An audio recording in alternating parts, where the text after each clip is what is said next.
Hello friends, and welcome to Flosstube and Variety Show number 11, I think it is. Yes, I think it's 11. This is Saturday, August 14th. Happens to be one of my nephew's birthday. That is, one of my nephews has a birthday today. So, happy birthday, Darby. I strongly doubt that he's watching my videos, but you never know. You never know. Well, this is Flosstube, so you can expect to see cross stitch, and it's a variety show, so you can expect to see something else. And let's get going. I will show you, as usual, Temperature Tree. This is a pattern by StitchinMommy, available on Etsy. And I've shown this most of the times, most of the videos, so I won't go into a lot of detail because I want you to see. I am caught up through yesterday, and if you notice up here, this is August, right up in here, that branch, you see we've moved to a unique color that has not been there before. That's because we've had 3 days in a row of 97 and 99, something like that, hot. We haven't quite reached 100, which is good because I haven't picked a color for 100. I don't know, I should maybe pick neon or something for these really hot days because they are, you know, remarkable. They really are. But as usual, I'm enjoying this. I haven't made any more progress on any branches, but we'll see. Again, that's Temperature Tree by StitchinMommy. I think that showing this to you every week is just an excuse to talk about the weather. By the way, we need rain, but we're supposed to have possibly a tropical storm come through this coming week. This is Under the Roof of Blue Ionian Weather, charted by Kite. And I've worked a lot on this week. You see, I have finished that lady's head, which if you saw me post on Instagram or Facebook, you know that I was really pleased to finish that lady's head. I'm just impressed. But look again at that head. I hope it's in focus. I don't know how to make sure it is, but it has a lot of stitches. It is probably 50 different threads and blends in that head and shoulder area of that woman. But it really makes it look great, so it's worth the time. And Flea Market Flowers, Holt. I'll show you my progress on this and then I'll talk a bit about the pattern. So I went ahead and did all the frames and I started on one of the flowers, and I picked that flower because that's where my hoop was at that moment. And I like it. I haven't finished the stem of the flower, but I think this is going to be very pretty. But let me talk about the pattern. I can't really show you the pattern. Well, let me just show a little bit. So you see it's a color pattern, and so YouTube and copyright rules are why I can't show you the pattern, in case you are wondering. It is white symbols on colored squares, and the squares are small, very small. And the squares are smaller than my cross stitch is, actually. Let me just see if that's true. Oh yes, by quite a bit, by some. So it's as if you were trying to stitch from a stitched piece that was on 18 count, is pretty much what it's like. And some of the colors and the colors are represented, I'll just flash it here, by the color of floss, so that helps. But there are, for instance, 3 different shades of turquoise, light aqua type colors. And in order to discern which floss it is, you have to really have good eyesight or have bright light or have magnification, which fortunately I have 2 out of 3. I'll let you decide which those are. And it does have a 10 by 10 grid in the pattern, but it's faint and it's not indexed along the edge. So I find it a little hard to stitch from. And the thing that saves it is that it's symmetrical. So if I get, and for instance, the flower that I've just stitched, that's the same flower that appears about 7 times in here. Maybe not, maybe more than that, in different colors. So once I can figure out which colors of thread there are, then I can figure out how to stitch it without having to follow every single stitch in the printed pattern. Now I know that they are planning to release at least some of their printed paper patterns as PDFs, but they release them 6 months after they're released as paper patterns. Now I emailed them just to make some comments about this pattern, because at least if it were bigger, or if it were a black and white symbol pattern also available in addition to the color pattern, I think that would be easier for me. And I know I'm not unique in my particular way I like to stitch, so, well, you know, probably it has to do with how much money they make, because they're a business, and I appreciate that. Fat Quarter Shop is a business that they do a lot of charitable good with their different stitch-alongs and sew-alongs that are for raising money. They like to raise money for Make-A-Wish Foundation down in Austin, Texas, which is where they're located. So I feel as if I get that they need to make money. All businesses need to make money. And I'm sure that there are business reasons for this being the way it is. But I will tell you that it makes me a little hesitant to buy another pattern from them, especially one that isn't a symmetrical, you know, once you sort of get onto it, you can just do it with minimal pattern watching. So anyway, that's that. That is all the stitching I've done this week, but it's been many hours, especially on Under the Roof, because it just took a lot of time. It took a lot of time, but I'm not complaining about the result, so that's great. Now, variety show.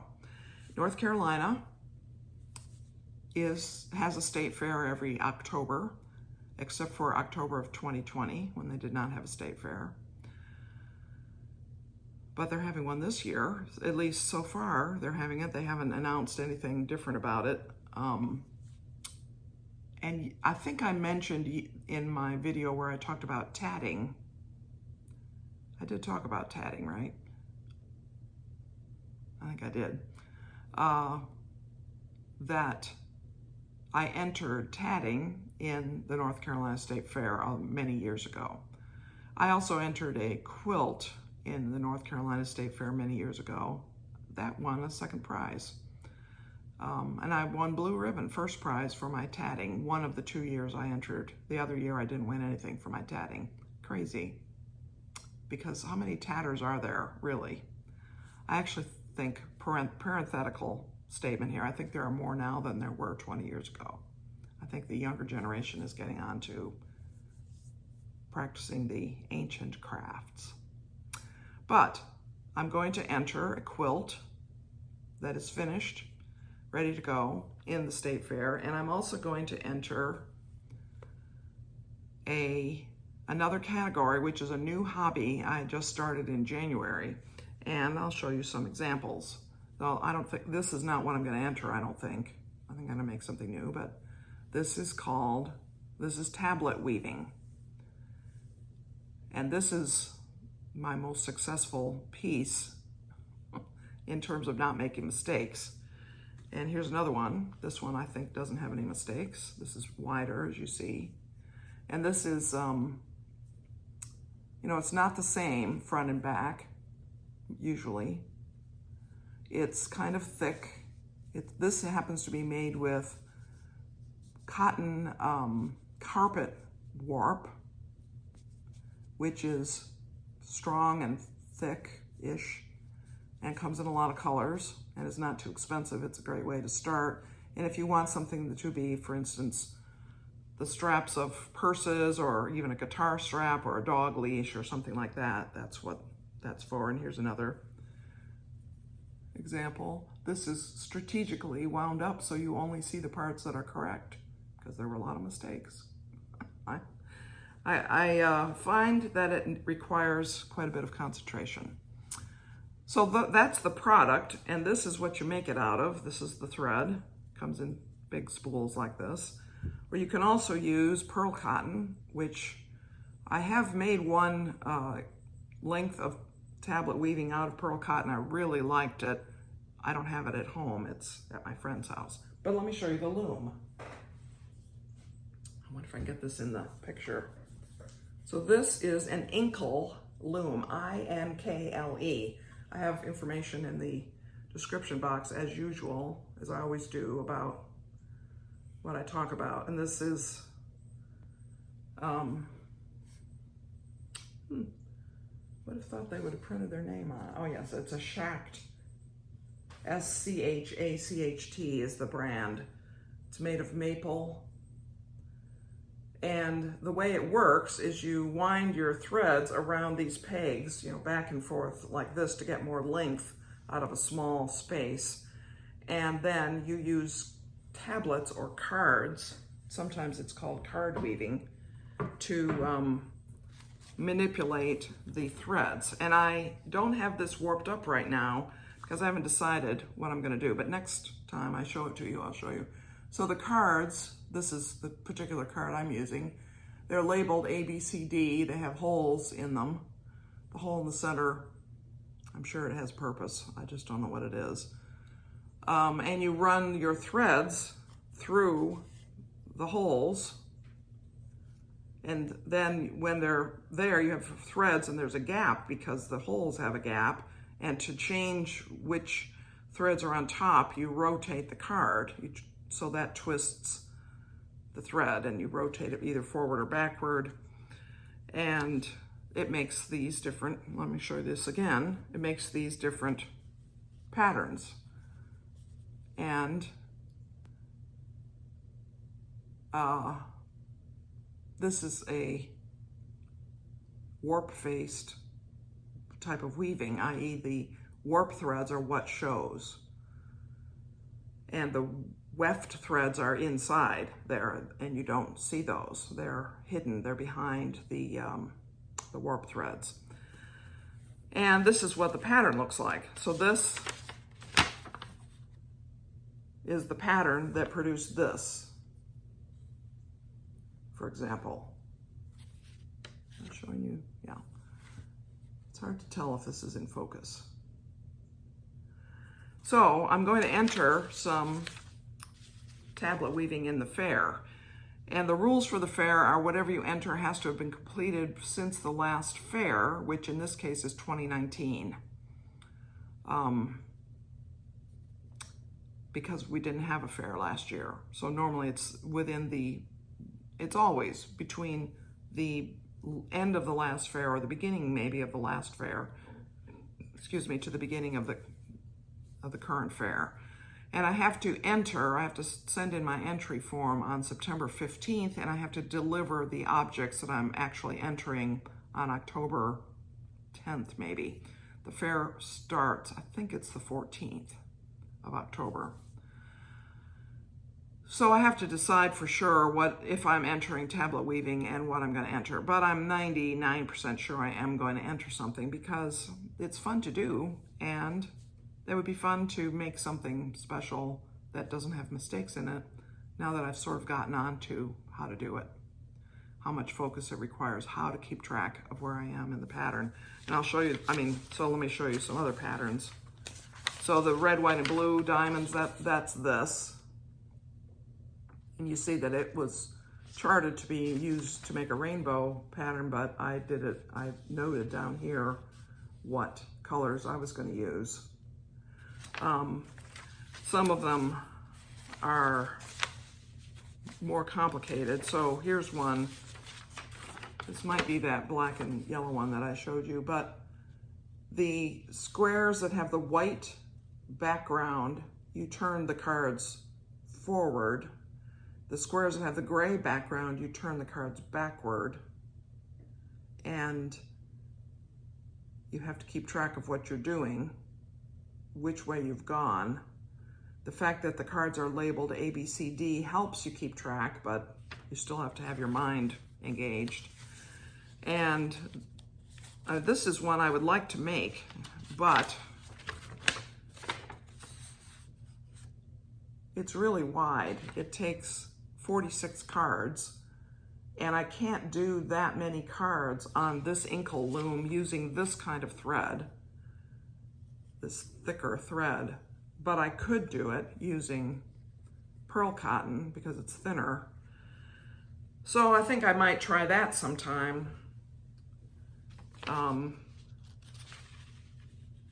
here's another one that takes 42 cards. So there's a lot of stuff I could tell you about this, which I'm not going to tell you, but I'm going to refer you to the YouTube channel that I discovered randomly just by browsing around through YouTube last year. And the person is Eloise of Finchenfeld, I think is how she says that. That, of course, is not her real name. But she is part of the Society for Creative Anachronism, which studies medieval time periods, the history and so on, and she's interested in the history of tablet weaving. And she does an excellent video every so often, every 2 to 4 weeks, I would say, showing a historic pattern recreated on with modern materials. And she describes the history of where it was found, what the archaeology of it is, and what is believed to be true about the person who had it. You know, it was found in a grave site or an archaeological dig or something like that. Very interesting, and she is very good about describing how to do it. And that's how I learned. And, you know, there's lots to learn. Lots to learn. I love it. I really do. So that's my video for today. I mean, this is on the short side, which makes up for last one being so long. Can't really think of anything else to tell you. Next time I will probably be showing you at least a quilt, because I'm close to being finished with a quilt. And I might be showing you more than one quilt because I'm always working on them. And I will show you at some point, perhaps next time, this loom all warped up and with the weaving underway, which will be easier to understand than just showing you a bare loom and a spool of thread. But I'll show you that. And if you want to learn more about tablet weaving, do check out Eloise's YouTube channel, which I've put a link below. So that's all. I hope that your air conditioning is working if you're living in the southeast of the United States, where we've had unusually warm weather. Well, yes, I would say unusually. I think yesterday was record-breaking heat for the date. And I hope that you're enjoying your crafts and hobbies, and that you're enjoying friends and family.